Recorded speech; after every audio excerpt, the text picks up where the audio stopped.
আমরা গত দুদিন দুটি পর্বে পড়েছিলাম বাঙালির চিত্রকলার ইতিহাস এর প্রথম দুটি পর্ব।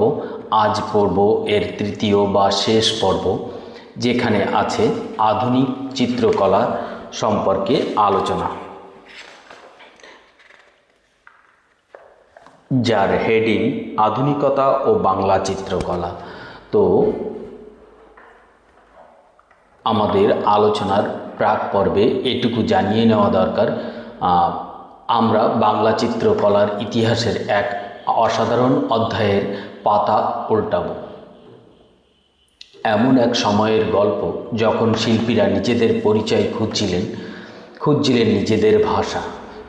চলো আজ আমরা সেই সন্ধানের গল্পে ডুব দিই। আধুনিকতার সাথে বাংলার ঐতিহ্যের মেলবন্ধনের এক অসাধারণ কাহিনী, যা শুরু হয়েছিল কলকাতার এক যুগান্তকারী পরিবার থেকে।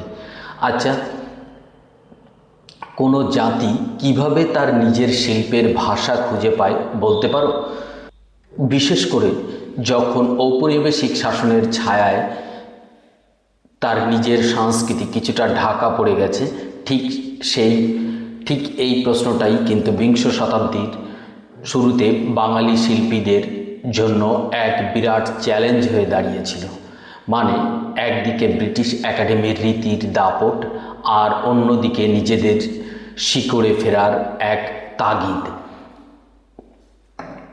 আর এই সত্তা খোঁজার একেবারে কেন্দ্রবিন্দুতে ছিল জোড়াসাঁকো ঠাকুর পরিবার বা ঠাকুর বাড়ি। এটা কিন্তু শুধু বাড়ি ছিল না, একটা ভারতবর্ষের ইতিহাসে নবজাগরণের এটা ছিল একটি প্রাণকেন্দ্র। তোমরা দেখতেই পাচ্ছ স্ক্রিনে ঠাকুর বাড়ির একটা কাল্পনিক ছবি। তোমরা এখানে আরও দুটি ছবি দেখতে পাচ্ছ, এক বিচিত্রা ভবন ঠাকুরবাড়ি, আর দুই দক্ষিণের বারান্দা, বহু পূর্ব পরিচিত, আমাদের ছোটবেলা থেকে পড়ে আসা রবীন্দ্রনাথ ঠাকুরের সেই দক্ষিণের বারান্দা। এই বাড়িরই বিচিত্রা স্টুডিও, অর্থাৎ ঠাকুর বাড়ির বিচিত্রা স্টুডিও আর সেই বিখ্যাত দক্ষিণের বারান্দা, ওগুলিই হয়ে উঠেছিল এক পরীক্ষা নিরীক্ষার আঁতুড়ঘর, যেখানে একাডেমিক শিল্পের বিরুদ্ধে শুরু হয় এক নীরব কিন্তু ভীষণ শক্তিশালী শৈল্পিক বিপ্লব। আর এই বিপ্লবের কাণ্ডারি ছিলেন ঠাকুর বাড়ির চারজন অন্যতম ব্যক্তিবর্গ। তারা হলেন অবনীন্দ্রনাথ ঠাকুর, যিনি শিল্পী হিসাবেই সমাধিক প্রসিদ্ধ, আছেন গগনেন্দ্রনাথ ঠাকুর, আছেন রবীন্দ্রনাথ ঠাকুর, এবং তাদের পরিবারের সুনয়নী দেবী সদস্য, অন্যতম মহিলা সদস্য সুনয়নী দেবী। একই পরিবারের চারজন কিন্তু প্রত্যেকেই এক একটি আলাদা পথ তৈরি করে নিয়েছিলেন। তাদের হাত ধরেই জন্ম নেয় আধুনিক ভারতীয় শিল্পের প্রথম তরঙ্গ। আসা যাক এর পরবর্তী অংশ। এই বিপ্লবের নেতৃত্ব দিয়েছিলেন অবনীন্দ্রনাথ ঠাকুর। তাকে নব্যবঙ্গীয় চিত্ররীতির বা নিউ বেঙ্গল স্কুলের জনক বলা হয়। তার লক্ষ্যটা ছিল একদম পরিষ্কার, এমন এক শিল্পরীতি তৈরি করতে হবে যা আত্মায় পুরোপুরি হবে ভারতীয়। ইউরোপীয় কৌশলের অন্ধ অনুকরণ থেকে একদম মুক্ত ছিলেন তিনি। তার সবচেয়ে বড় উদ্ভাবন ছিল এই ওয়াশ পদ্ধতি। জাপানি শিল্পরীতির আর মুঘল মিনিয়েচার থেকে অনুপ্রেরণা নিয়ে তিনি জল রঙের ছবিকে বারবার ধুয়ে এক নরম কুয়াশাচ্ছন্ন আবহাওয়া তৈরি করতেন। ভাবতো একবার পাশ্চাত্যের ওই যে ভারী নিরেট তেল রঙের ছবি, তার পাশে স্বপ্নীল ইথিরিয়াল শৈলীটা। তার অন্যতম যে সমস্ত সৃষ্টি ছিল সেগুলির ভিতরে আছে কচ ও দেবযানী, ভারত মাতা, যেটি আঁকা হয়েছিল 1905 সালে, অশোকের রানী, কাজের নৃত্য, দেবদাসী, অন্তিম সজ্জায় শাহজাহান। এখানে এক বিষাদ ঘন চিত্র ফুটে উঠেছে। এরপরে আসা যাক আমাদের ঠাকুরবাড়ির দ্বিতীয় ব্যক্তি, অর্থাৎ অবনীন্দ্রনাথ যখন অতীতের দিকে তাকিয়ে অনুপ্রেরণা খুঁজছিলেন, ঠিক তখনই তার দাদা গণেন্দ্রনাথ সরাসরি ইউরোপীয় আধুনিকতা আর সমসাময়িক সমাজের মুখোমুখি হলেন।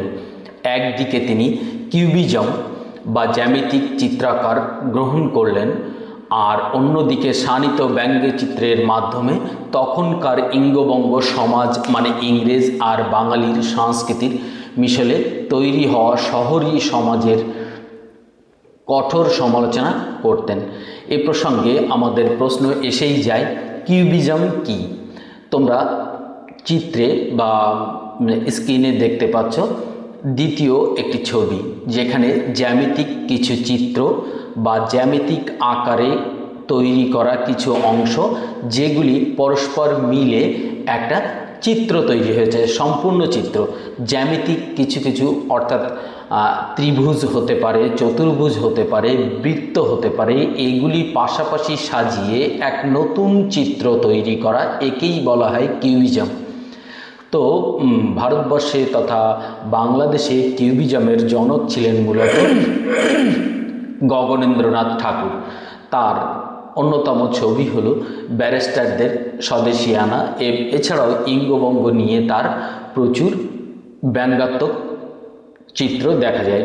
এরপরে আসা যাক রবীন্দ্রনাথ ঠাকুরের কথায়। সাহিত্যের এমন কোনো দিক নেই যেখানে পড়েনি রবীন্দ্রনাথ ঠাকুরের পদচিহ্ন, কিন্তু এর পাশাপাশি তিনি চিত্রশিল্পেও কিন্তু কোনো মতেই পিছিয়ে থাকেননি। মূলত হঠাৎ করেই চিত্রজগতে তার আবির্ভাব। পূরবী কাব্যগ্রন্থের পাণ্ডুলিপির কাটাকাটির মধ্য দিয়েই তার আবির্ভাব, এবং তারপরে সেখান থেকে ফুটে ওঠে অসাধারণ সব ছবি, যেগুলিকে ভাইপো অবনীন্দ্রনাথ ঠাকুর এবং চিত্রজগতে রবীন্দ্রনাথের প্রবেশকে ভাইপো অবনীন্দ্রনাথ ঠাকুর বলেছেন এরপশন, ভলক্যানিক এরপশন বা আগ্নেয়গিরির অগ্নুৎপাত। এটি আসলে কিন্তু কোনো প্রশিক্ষিত শিল্পীর কাজ নয়, এটি ছিল আদিম স্বতঃস্ফূর্ততা আর তার অপ্রতিরোধ্য সৃজনশীলতার এক বিস্ফোরণ। তার এই যাত্রাটা সত্যিই বিস্ময়কর, যার শুরু হয়েছিল পাণ্ডুলিপির কাটাকুটির মধ্য দিয়ে। সেটাই ধীরে ধীরে এক গভীর ব্যক্তিগত এবং আধুনিক শিল্প ভাষায় পরিণত হয়েছিল। তার এই যাত্রাকে যদি আমরা তার কাব্যজগৎ বা নাট্যজগতের মতোই বিশ্লেষণ করি, তাহলে আমরা পাব 5টি বিশেষ পর্ব। প্রথম পর্বে আমরা দেখি তার পাণ্ডুলিপির কাটাকুটিকে, এবং দ্বিতীয় পর্যায়ে এই কাটাকুটিগুলি মূলত রূপ পেয়েছে এক জীবজন্তু আর লতাপাতার মধ্য দিয়ে। তৃতীয় পর্যায়ে ছবিগুলি হয়েছে স্পষ্ট, এবং চতুর্থ পর্যায়ে তিনি সরাসরি ছবি আঁকতে শুরু করলেন, যে ছবি হয়ে উঠেছে খানিকটা অ্যাবস্ট্রাক্ট, যেখানে ফুটে উঠেছে মানুষ জীবজন্তুর কথা। এবং পঞ্চম পর্যায়ে তিনি তার ছবিগুলির ভিতরে এনেছেন গভীর রং এবং জাপানি পেরিকল রঙের ব্যবহার করেছেন তার চিত্রশিল্পে। এগুলি তার ধীরে ধীরে আরও সেখানে রং এবং দাগের ব্যবহার এসেছে বেশি, ছবি হয়ে উঠেছে আরও বেশি স্পষ্ট। অচেনা জগৎ দৃশ্যমান হয়ে উঠেছে তার সৃষ্টির মধ্য দিয়ে। এই বিমূর্ত আকারগুলি যেন, অর্থাৎ তার ছবির সেই বিমূর্ত পাণ্ডুলিপির কাটাকুটিগুলির সেই বিমূর্ত ছবি যেন আকারে ধরা দিয়েছে, বেরিয়ে আসতে চেয়েছে সব অদ্ভুত জীবজন্তুর বিস্ময়স্বরূপ অচেনা জগতের এক দৃশ্য। এর পরবর্তীতে আমরা চলে আসব ঠাকুরবাড়ির চতুর্থ সদস্য, অর্থাৎ সুনয়নী দেবী এর কথায়, যিনি ছিলেন অবনীন্দ্রনাথ ঠাকুর এবং গগনেন্দ্রনাথ ঠাকুরের বোন, স্বশিক্ষায় শিক্ষিতা শিল্পী তিনি, অর্থাৎ সুনয়নী দেবী। অনুপ্রেরণা হিসাবে তিনি নিয়েছিলেন বাংলার লৌকিক এবং শৈল্পিক বিভিন্ন ভাবনাকে, যার ভিতরে ফুটে উঠেছে স্বদেশী আনা ও সজাত্য অভিমান। জল রঙের মাধ্যমে তিনি ফুটিয়ে তুলেছেন তার অসাধারণ সব শিল্প, যেগুলির মধ্যে আছে মা যশোদা, বাউল, নেপথ্য প্রভৃতি। এই যে ঠাকুর বাড়ির এক শিল্প জগতে এক ব্যাপক প্রভাব লক্ষ্য করা যায়, এর পরবর্তীতে কিন্তু শিল্পীরা এই আবর্ত থেকে খানিকটা বেরিয়ে আসার চেষ্টা করছিলেন। এর প্রভাব যেমন ব্যাপক ছিল, তেমনই এর প্রতিক্রিয়াও ছিল। শিল্পীরা অন্য পথ খুঁজছিলেন তখন, আর তার থেকেই জন্ম নেয়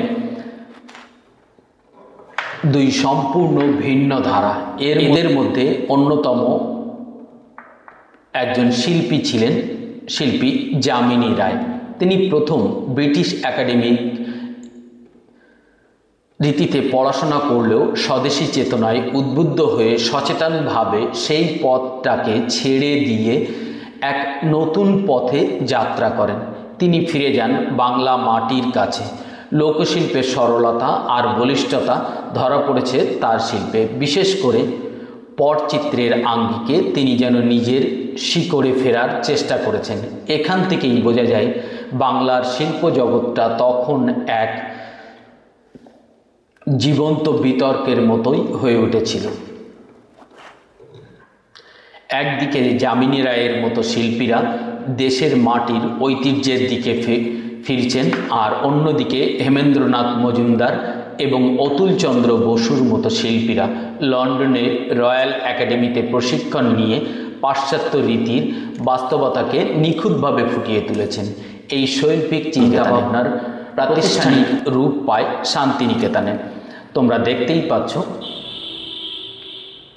স্ক্রিনের ছবি হেমেন্দ্রনাথ মজুমদারের এবং তার স্টুডিওয় তোলা কিছু ছবি, যেখানে মূলত তার সৃষ্টির ভিতরে সবচাইতে বেশি যেটা ধরা পড়েছে সেটা হচ্ছে সিক্ত বসনা নারী।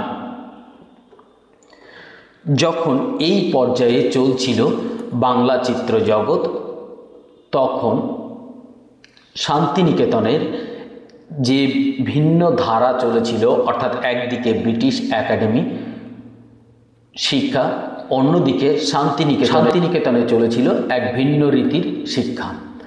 আর শান্তিনিকেতনের এই গুরুদায়িত্বটাই কাঁধে তুলে নেন অবনীন্দ্রনাথ ঠাকুরের শ্রেষ্ঠ ছাত্র নন্দলাল বসু।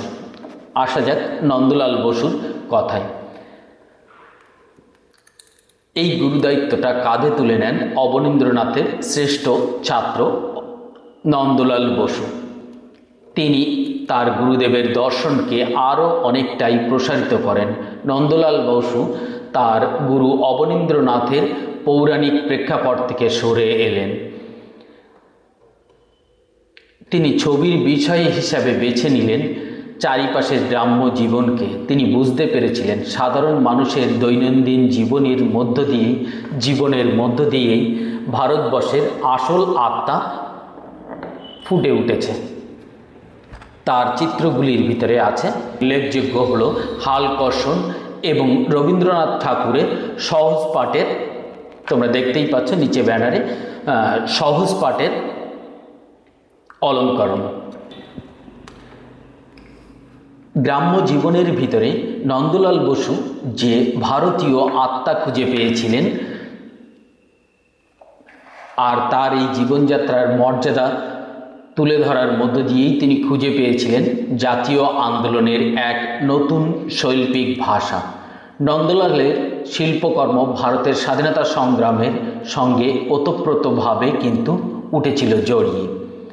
1930 সালে তার আঁকা ডান্ডি অভিযানের উপরে অসাধারণ কীর্তি, যা অহিংস আন্দোলনের প্রতীক হয়ে উঠেছিল। তোমরা সহজ পাঠের উপরের অংশে দেখতে পাচ্ছ গান্ধীজির সেই অসাধারণ স্কেচ, গান্ধীজিকে নিয়ে নন্দলাল বসুর এক অসাধারণ স্কেচ। আর 1938 সালে হরিপুরা কংগ্রেসের জন্য তিনি যে পোস্টারগুলো এঁকেছিলেন, সেগুলিও প্রথমবারের মতো গ্রামীণ ভারতের জীবনযাত্রাকে জাতীয়তাবাদী চেতনার কেন্দ্রে নিয়ে আসে। এই কাজগুলি ছিল শিল্পের মাধ্যমে গণজাগরণ। নন্দলালের ছাত্ররা কিন্তু শান্তিনিকেতনের এই ভাবনাকে শুধু ছবির জগতে আটকে রাখেননি। তারা ভাস্কর্য ও মিউরাল অর্থাৎ দেওয়াল চিত্রের মতো নতুন মাধ্যমে তাকে ছড়িয়ে দিয়েছিলেন। সেগুলির মধ্যে অন্যতম আর ছিলেন আমাদের বহু পরিচিত শিল্পী রামকিঙ্কর বেইজ। তোমরা অনেকেই জেনেছ প্রচণ্ড দারিদ্রতার মধ্য দিয়ে তাকে কাটাতে হয়েছে শিশুবেলা। সেই রামকিঙ্কর বেইজ স্থানীয় কাকর মাটি আর সিমেন্ট দিয়ে বিশাল আকৃতির ভাস্কর্য গড়ে তুলেছিলেন। এখনও যদি তোমরা শান্তিনিকেতনে যাও তাহলে তোমরা দেখতে পাবে চারিদিকে ছড়িয়ে ছিটিয়ে আছে তার নানান সৃষ্টি। তার সৃষ্টিগুলির ভিতরে অন্যতম সাঁওতাল পরিবার, সুজাতা বিশেষ উল্লেখযোগ্য। এরপরে আমরা আসব আর একজন বিখ্যাত শিল্পীর কথায়, যিনি মূলত ক্ষীণ দৃষ্টি নিয়ে অসাধারণ সব দেওয়াল চিত্র বা বড় বড় পেন্টিং এঁকেছেন। তিনি আর কেউ নন, শিল্পী বিনোদ বিহারী মুখোপাধ্যায়। অসাধারণ তার সব কৃতিত্ব মধ্যযুগীয় সন্তদের নিয়ে তার আঁকা বিশেষ উল্লেখযোগ্য স্থান দখল করে। এরপরে আমরা চলে আসব আমাদের পরবর্তী শিল্পীর কথায়, যিনি ছিলেন দেবীপ্রসাদ রায়চৌধুরী। দেবীপ্রসাদ রায়চৌধুরী তৈরি করলেন এক শক্তিশালী ব্রোঞ্জের ভাস্কর্য, যা আজও শিল্পের ক্ষেত্রে বড় আইকন হয়ে আছে। এই যে তার শিল্পকর্ম, এই তার অন্যতম শিল্পকর্মের মধ্যে আছে, তোমরা চিত্রে দেখতেই পাচ্ছ, যখন শীত আসে বা প্রকৃতির অসাধারণ সব চিত্র তার সৃষ্টিতে অর্থাৎ দেবীপ্রসাদ রায়চৌধুরীর সৃষ্টির মধ্য দিয়ে ধরা পড়েছে।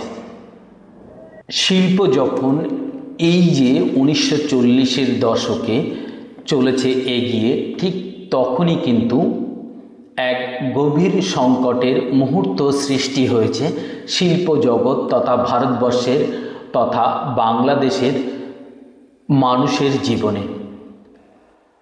এক গভীর সংকটের মুহূর্তে নেমে পড়েন শিল্পীরা।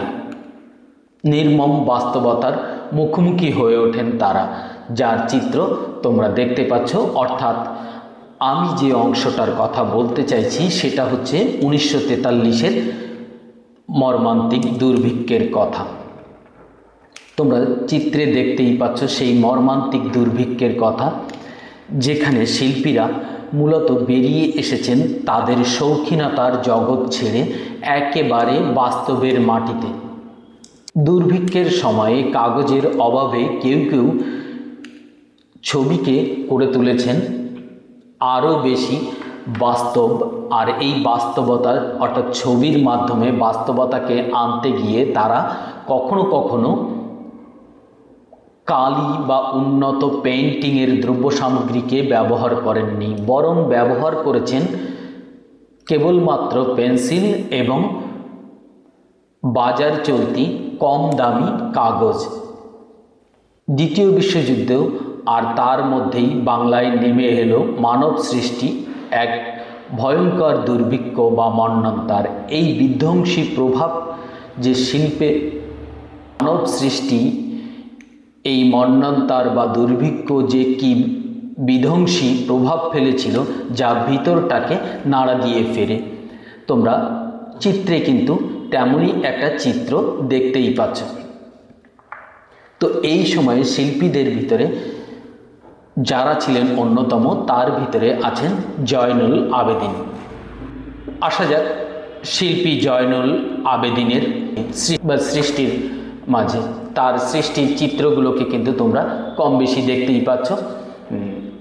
তোমরা একই সঙ্গে দেখে নিতে পারছ শিল্পী জয়নুল আবেদিনের চিত্র। তার অন্যতম চিত্রগুলির ভিতরে সেই দুর্ভিক্ষের ছবি বিশেষ উল্লেখযোগ্য। জয়নুল আবেদিনের মতো শিল্পীরা তখন সস্তার প্যাকিং পেপারের উপরে কালি আর তুলির আঁচড়ে মৃত্যু পথযাত্রী মানুষেদের সেই হাহাকারকে এঁকে তুলেছেন, যা আর নিছক শিল্পকর্ম নয়, হয়ে উঠেছে ইতিহাসের এক অমূল্য জীবন্ত দলিল।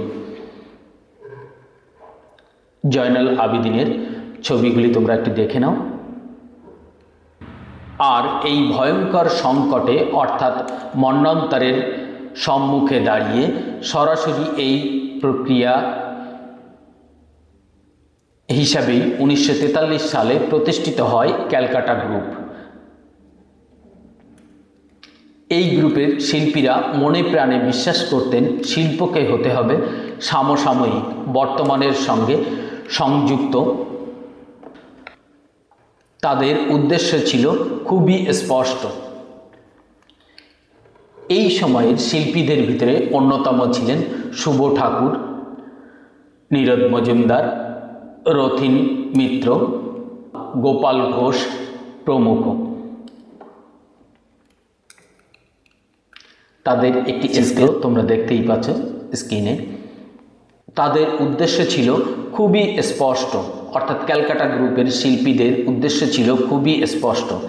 একাডেমিক রীতির জড়তা আর নব্যবঙ্গীয় রীতির অতীতচারিতার দুই থেকেই বেরিয়ে আসতে হবে।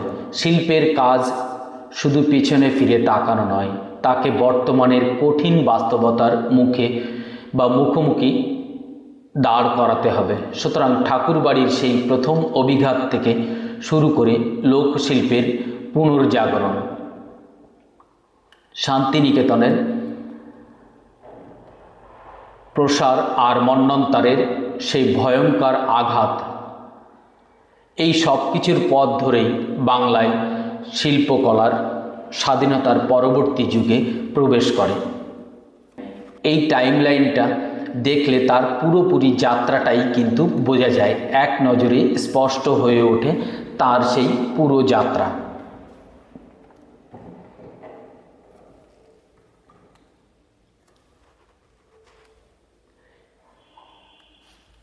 উনিশশো 5-এ অবনীন্দ্রনাথের নব্যবঙ্গীয় রীতির সূচনা আর তার প্রতিক্রিয়া 1920-এর দশকে যামিনী রায়ের লোকশিল্পের প্রবর্তন এবং 1930-এ নন্দলালের জাতীয়তাবাদী শিল্প, আর তার পরের দশকে মন্বন্তরের প্রচণ্ড অভিঘাতে ক্যালকাটা গ্রুপের জন্ম। সবশেষে 60-এর দশকে প্রতিষ্ঠিত হয় এক নতুন গ্রুপ, যেটি সোসাইটি অফ কন্টেম্পোরারি আর্টিস্টের মতো নতুন এক গোষ্ঠীর উত্থান ঘটায়। আসলে এক অবিরাম কথোপকথন, এক নিরন্তর বিবর্তনের ধারা। সবশেষে একটি প্রশ্ন কিন্তু থেকেই যায়, এক শতাব্দীর এই দীর্ঘ পথ পেরিয়ে আজকের বাংলার শিল্পকলার ইউরোপীয় আধুনিকতার প্রভাব আর দেশীয় ঐতিহ্যের মিশ্রণকে আমরা কিভাবে দেখব। এ প্রসঙ্গে 60-এর দশকের শিল্পীদের কথা একেবারেই না বললে কিন্তু নয়। এই সময়ের শিল্পীদের ভিতরে অন্যতম ছিলেন গণেশ পাইন, গণেশ হালুই, লালপ্রসাদ সাউ। এদের ভিতরে অনেকেই ছিলেন শান্তিনিকেতনের বিশেষ ব্যক্তিত্ব এবং আর্ট বা শিল্প কলেজের বিশেষ কৃতিত্বপূর্ণ ছাত্র এবং পরবর্তীতে সেখানে শিক্ষকতাও করেছেন। ছিলেন যোগেন চৌধুরীর মতো শিল্পীরা। সবশেষে একটি প্রশ্ন কিন্তু থেকেই যায়, এক শতাব্দীর এই দীর্ঘ পথ পেরিয়ে আজকের বাংলার শিল্পকলায় ইউরোপীয় আধুনিকতার প্রভাব আর দেশীয় ঐতিহ্যের মিশ্রণকে আমরা কি হিসাবে দেখব? কোনটা আমাদের শিকড় আর কোনটা গ্রহণ করা আধুনিকতা? আমরা শেষ করলাম আলোচনা বাঙালির চিত্রকলার ইতিহাস। 3টি পর্বে মূলত শেষ করলাম আমরা